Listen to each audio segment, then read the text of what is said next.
Hi guys and welcome. I've had to change the angle slightly here because imagine we have too much sunshine coming in the window. I am not going to complain about that. It's a beautiful day here in Donegal. So today I'm going to show you how to make a ciabatta bread.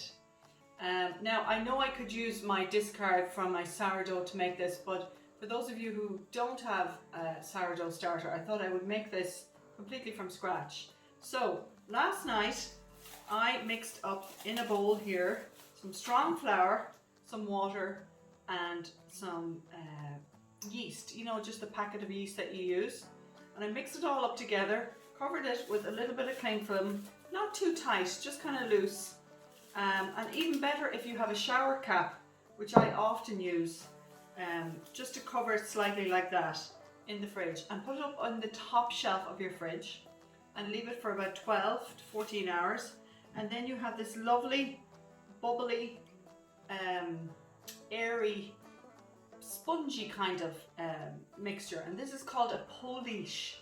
And this is effectively going to be like our starter to make our bread. So there's only 4 ingredients used here. Flour, salt, water and yeast, okay? So what I'm going to do now is I'm going to use my mixer here and add all these ingredients together. If you don't have a mixer, you do exactly the same thing, but you use a big bowl and mix it all together, and then you have to let it sit for 3 hours. Whereas with this mixer here, it only takes 45 minutes. So mixers are great. Okay, so what I'm going to do is I'm going to pop my flour in here, and I put the exact measurements up after a while. And just to make it easy to get the polish out of here, I'm actually going to add my water to the polish. Just helps to move it, scrape it off the sides a little bit better. So I'm just going to, came away very easily there actually. And you'll notice that I'm not using a dough hook, which you would normally use if you were making bread or anything with yeast. I'm just using my normal hook because this is a very wet dough, and that's why you get that lovely crispy texture to a ciabatta. The other thing I want to say is I'm going to turn this on and I'm going to have it at its lowest speed for 1 minute. Then I'm going to turn it up to this next level for another minute, and then all the way to the top for 4 minutes. Does that make sense? If you are using just your, if you don't have your mixer, you do the same thing, mix it all up together and leave it sit for 3 hours. Okay, so I'll come back to you whenever this is all mixed up. My time is up here, and I know that this is done because all the dough has come away from the side of my mixing bowl, and it's a clean line. Oh, this poor mixer. It's a clean line in here. You can see that there's nothing stuck to the edges. That's when you know that your dough is ready for the next stage. I'm just going to dip my hand in a bowl of water because that's the best way to get the dough out of here. And if you keep your bowl of water there, the dough won't stick to your hand because, as I said before, it's a very moist dough. You can see how easily it has come away there. So I'm going to oil a bowl here. Just put a little drop of oil in here, and that'll help to prevent the dough from sticking. And just give it a quick rub around like that. This is one of those bowls that is multifunctional in our house. It feeds the hens, collects the eggs, sometimes used as compost, sometimes used for weeding, and with a good scrub it's fine for this kind of thing. And it's easy to work with a bigger, wider bowl. So back into the water again and try and just scrape the dough. It's actually coming away very easily into this bowl here. Okay, and I'm going to leave it in here to rest for 45 minutes. So regardless of whether you've used the machine or you've used time, just those 3 hours, if you use your hands, we're all at the same stage now. Okay, we all put our dough in here and cover it now. I'm going to cover it with a little bit of cling film. You could cover it with a tea towel either, it doesn't need to be tightly covered. And let it sit like that for 45 minutes, okay? So we're all at the same stage now. Just try and get it to cover evenly across. I'm going to set the timer on my phone because there's no way I'll remember in 45 minutes. And then we'll come back. And we actually do this for, I think it's 3 or 4 times, I can't remember. It's the same process, but I'll be back and I'll let you know. I just realized I forgot to tell you I added 1.5 teaspoons of salt when I mixed the flour and water and Polish together. So don't forget to do that. Okay, so my 45 minutes are up.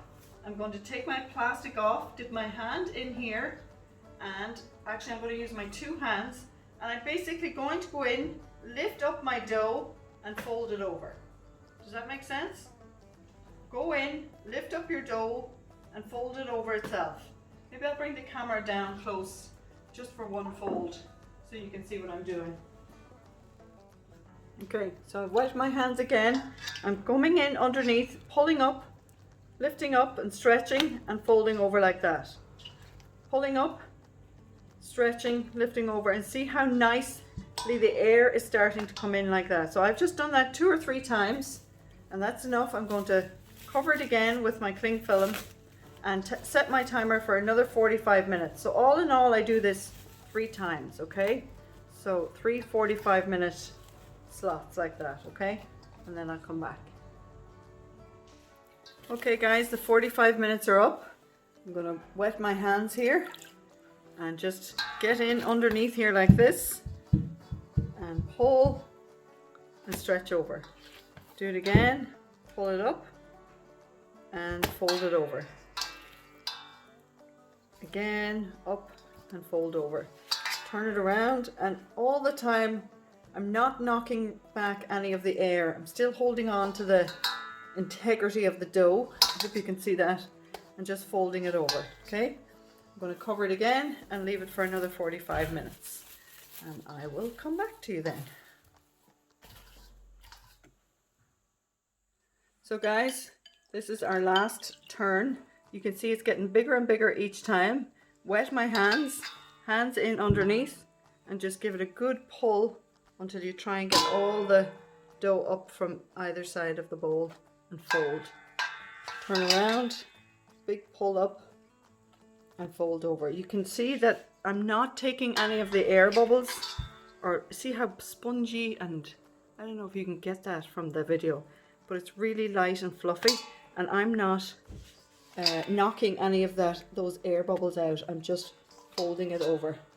And this is going to be the last time now. I'll leave it for 45 minutes and then we start to shape it into the ciabatta style loaf. Okay, guys, the last 45 minutes are up, and as you can see, this is like really risen a lot, and it's lovely and bouncy, full of air. Okay, so this is the next step. I have a tray here that has a little lip on the end of it, and that's important because we're going to push the ciabatta right up onto the end of that. And I've just covered mine with a muslin cloth that I have. You can use a tea towel or anything like that.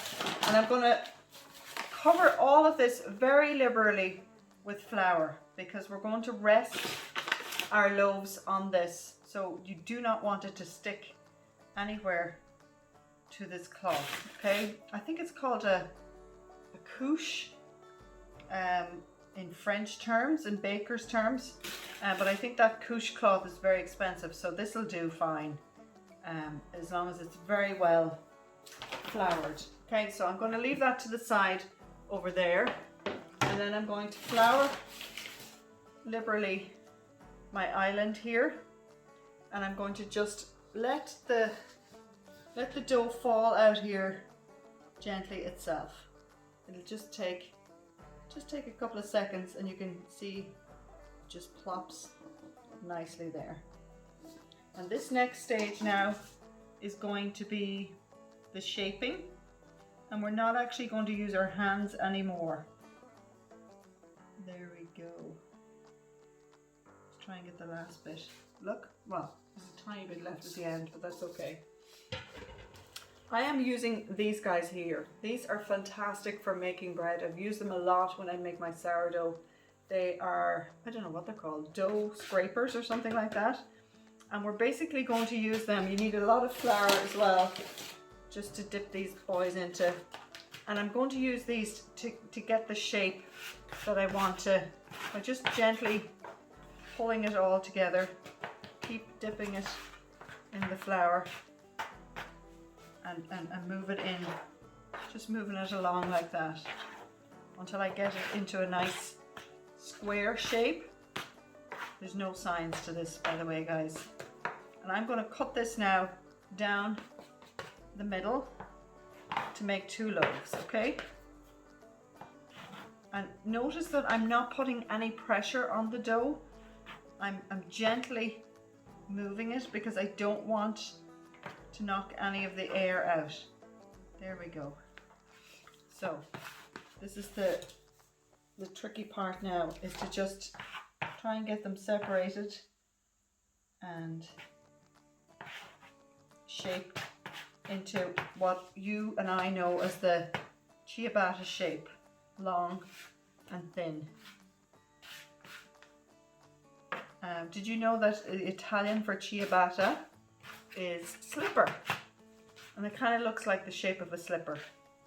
Okay, for this next stage then, I am just going to move all this over here. I hope you can see what I'm doing with the way that I have the camera positioned. And I'm literally going to use these 2 guys to lift this up and place it over here. When I first tried to do this, I was a little bit scared because I thought it was all going to fall in a heap. But you have to be confident and just go in and stretch it out like that, okay? And when you get to that point here, again, just shape it right up to the end of the cloth, pushing it in to a nice shape, keeping it, you know, not going out over the edges. And then I use my cloth as a barrier for the next loaf. And I just I'm kind of folding it up and pushing it up like that. Hope you can see that. And I still have plenty of flour here. I'm going to do the same thing to the next one. Just get it shaped nicely. And I'm going to do a big swoosh and spread it out. Okay, just like that. Okay. Try and move it up close to the end. Keep it off the edges of the tray. And I don't want my tea towel to stick to it, so I'm going to just shake it liberally with flour. And don't worry, that'll come off whenever it cooks. We can just dust that off. But you definitely want a good bit of flour on here so that when we leave it to rest now for another 20 minutes, we don't want our cloth sticking. So I'm just going to leave that like that. Actually, I forgot to tell you to push this end up here as well, just so that the shape, that it keeps that shape, it doesn't spread out. So I'm going to let that rest for 20 minutes. In the meantime, I'm going to put my oven on to 230 degrees to heat up. And I'm going to put 2 trays in my oven upside down. Do you know what I mean by that? Let me see if I can find it. Yeah, here's my tray. Not a very clean looking tray, but that's just lots of use. So rather than put it in that way, I'm going to put it in upside down, and I'm going to slide my bread onto this. So I'm going to put this into the oven to heat up now with my tray. I'm also going to put in on the bottom a tray full of water, about this much. I'll show you all that whenever I get the oven. So guys, these are my 2 trays in my oven, upside down, 1 and 2. And this is just an old tray full of water that I'm going to slide in underneath like that, and that's going to create moisture, which will help the bread to crisp up. So guys, these babies have been resting here now for 20 minutes. They have they've grown again in size. So now this is this stage now. I'm going to flip them over just to make sure that it hasn't stuck to the cloth. And if it has stuck to the cloth, God forbid. There we go. So lots of flour, guys. Now the thing I'm going to use to slide, I was going to use this to slide it onto, but I think it's actually too small. So I'm going to get another tray, another baking tray, and I'm just gonna put a little piece of greaseproof paper on that there like that. And I'm gonna have to use my hands and go in quickly and push it on over here, okay? And I know it's not sticking, so it should be easy to do, okay? So if you want to come close, you can get a better idea of just reaching in. Oh, it's so light and fluffy. My two hands and spreading it out just like that, okay? Just shape it up again. And I'm going to take this out to my oven, and I'm literally going to slide it off onto the other tray like that, okay? So I'll bring you out here and stop the camera and bring you out here. Okay, at this stage you want to get in and out of the oven as quick as possible. So I'm literally going to just move it onto my tray just like that. Make sure it's nicely over the edges. Close the door as quick as you can. If I had one of those spray guns, I would spray some air in there just to make it nice and full of moisture, but I actually don't have one. But don't forget, we have water underneath, so it'll be fine. I'm going to repeat the process now with the other loaf. Here we go, guys. How does that look? Pretty perfect. And you wanted to remove some of that flour like I talked about earlier, you could just dust it off like that, or you can leave it on to have that nice. Which way do you prefer it, Grace? Flour off? Yeah, she's nodding her head. And here's the other one over here, and you'll notice that this one has a little bit of a dent in here because halfway through the cooking I turned it around. I don't know about you, but the back of my oven cooks a lot quicker than the front, so as I was turning it around it fell off, fell on the ground, and look how much air actually came out from doing that. So normally you would cut it down the middle. So I'll just cut it through here a little bit. So it's way too hot for me to be cutting it, but I just want to give you an idea of how it looks in the middle. Look at that. Can you see how lovely and full of air that little baby is? I'll just try and slice down through here. It's very, very hot. Just so you get an idea. Can you hear that crunch? Just the way Grace likes it. This is what Grace wanted as her birthday cake. Okay guys, hope you get a chance to make some lovely ciabatta. I'm whispering now because there's something going on in the other room and I have to be really quiet. God bless. Thanks for watching.